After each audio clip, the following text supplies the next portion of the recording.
Cobalah perhatikan ceramah saya di Aceh. Pernah saya ajak orang Aceh, marilah kita berpegang teguh kepada Allah. Orang Aceh kalau dengan itu senyum, alah kau dikejar Belanda.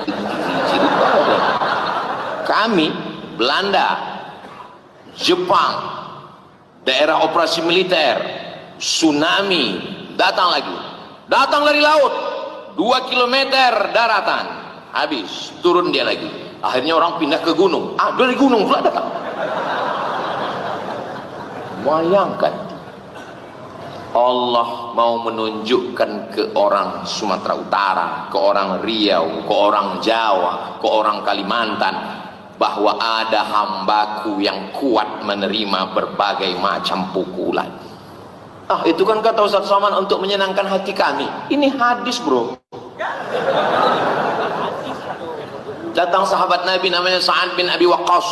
Dia bertanya kepada Nabi, man asyaddun nasi balaan, siapa orang yang paling kuat ujiannya? Ya Rasulullah, ya, kasih tahu aku siapa orang yang paling kuat ujiannya. Al-anbiya, nabi-nabi. Setelah itu as-salihun, orang soleh. Setelah itu al-amsal fal-amsal.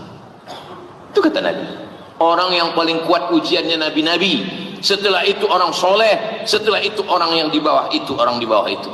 Jadi kalau ditengok dari mulai Kalimantan, Sulawesi, Papua, Jawa, menurut pandangan saya, kalau dipakai hadis ini, yang paling kuat imannya adalah orang Aceh.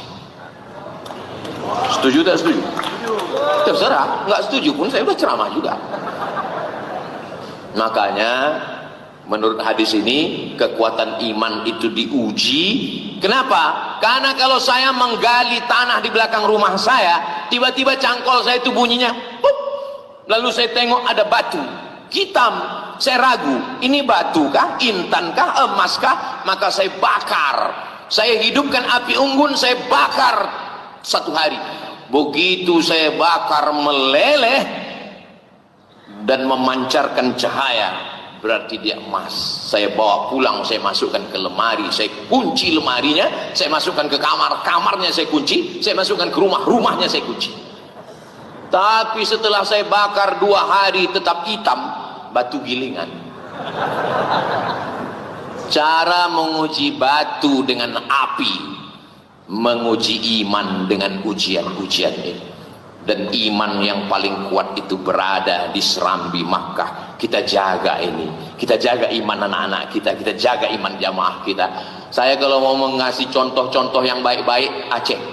Cerita tentang ekonomi syariah, banknya tidak ada konvensional, Aceh.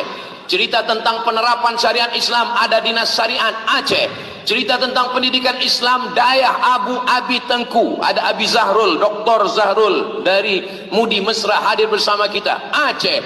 Cerita tentang baca kitab, sampai hari ini orang Aceh masih baca kitab. Dari mulai Matan Takrib, Fathul Qarib, I'anatul Talibin, Kanzur Raghibin Mahalli, Qalyubi wa Umairah, Al-Majmu' Syarah Muhazzab. Sampai hari ini Dayah masih baca kitab kuning, dari mulai Matan Al-Ajurrumiyah, Al-Kawakibud Durriyah, Al-Imriti, Alfiyah Ibni Malik, sampai Syarah Ibni Aqil. Masih istiqamah mereka menghormati ulama. Maka kalau ada orang yang mengejek, dia belum kenal, kasih tahu dia, kasih kenal dia, ajak dia ngopi.